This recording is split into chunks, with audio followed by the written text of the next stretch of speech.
Subscribe करें हमारे YouTube channel देवी प्रतिभा जी को और श्रवण करें भागवत कथा की महिमा का, साथ ही बेल आइकन को दबाना ना भूलें। अब उसके बाद में नारद जी महाराज जैसे गए, मैया पार्वती चली गई कोप भवन में। पहले पहले जब क्रोध आता था ना, तो क्रोध करने का अलग सा भवन बनाया जाता था। आजकल की माताओं को अगर क्रोध आए तो क्या करते हैं? क्या करते हैं? हाँ, मायके चले जाते हैं, है ना? नहीं जाते? अच्छा, मायके से भी प्रेम नहीं है अब?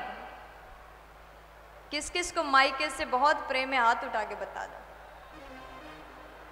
आहा, सबको प्रेम है अपने मायके से। पहले पहले अगर क्रोध आए तो को भवन में जाकर के रूठ के मुंह फुला के बैठ जाते थे, लेकिन आजकल अगर क्रोध आए तो करते क्या है? रसोई में बर्तन को पटकते हैं, है ना? अगर क्रोध आए तो बेलन निकालते हैं।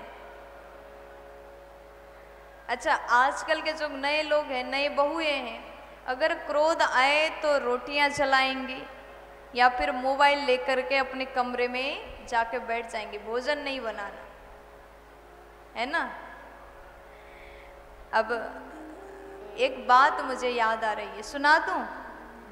हाँ, एक बार एक नए नए शादी हुआ था, पति पत्नी थे। अब जो पत्नी थी उसको रोटी बनाना नहीं आता था, रोज रोटी जलाती। अब पति ने सोचा कि मैं दिन भर काम करके मेहनत करके घर आऊं और घर आने के बाद भी एक दिन भी अच्छे से रोटी खाने को नहीं मिल रही। रोज पत्नी जब परोसती है तो जली हुई रोटी आधा खा करके आधा छोड़ के चले जाते, रोज रोज पति भूखे रह जाते हैं। अब उसने कहा कि आज भी जली हुई रोटी? पत्नी बोले अच्छे से खाओ।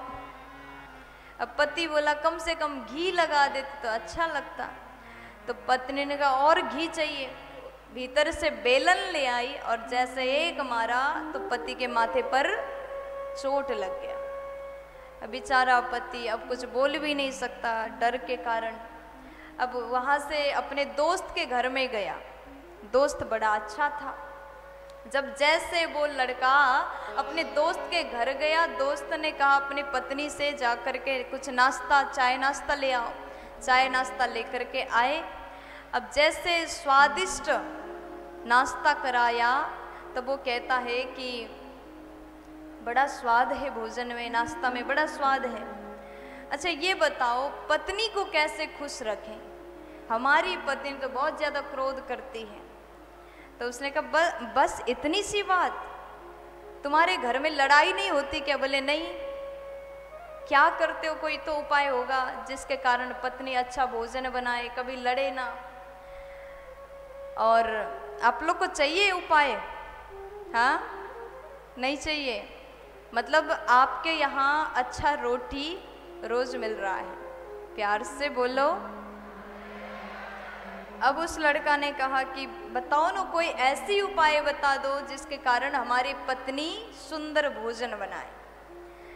अब वो कहता है कि एक काम करो, रोज पत्नी जब भोजन बनाए तो खाने का तारीफ किया करो, चाहे कैसा भी बनाए तारीफ खूब किया करो। अब बातों बातों में उस दोस्त ने देखा कि माथे पर बहुत बड़ा चोट है और पूछा भैया ये तुझे क्या हो गया, इतना बड़ा चोट कैसे लगा? अब वो थोड़ी बोलता कि पत्नी ने मारा है, कुछ बोला नहीं। वो कहता है कि बस चल आ रहा था, रास्ते में थोड़ा सा फिसल गया और पत्थर में माथा लग गया, इसलिए चोट आ गया। तो दोस्त बोलता अगर ऐसी बात है तो घी लगा लेते। अब ये मन ही मन कहता घी का ही तो चक्कर है, घी का ही तो चक्कर है, कैसे घी लगा लेता। अब ये कहता है कि आज से जाकर के चाहे कुछ हो जाए पत्नी का तारीफ करना ही है, भोजन चाहे कैसी भी बनाए तारीफ तो जरूर करूँगा, ताकि पत्नी रोज स्वादिष्ट भोजन खिलाए। अब घर गए, पत्नी ने सुंदर भोजन परोसा। पहले से मन बनाया था चाहे कैसा भी भोजन मिले तारीफ तो करना ही है। अब भोजन परोस दिया, पति खाने के लिए बैठा और पति जब पानी पीता है, रोटी सब्जी सब कुछ बना हुआ था। जैसे भोजन किया, पत्नी आई, बोली कैसा है? पति कहता देवी इतना स्वाद है, इतना स्वाद है, मैं तारीफ ही कर नहीं पा रहा हूँ।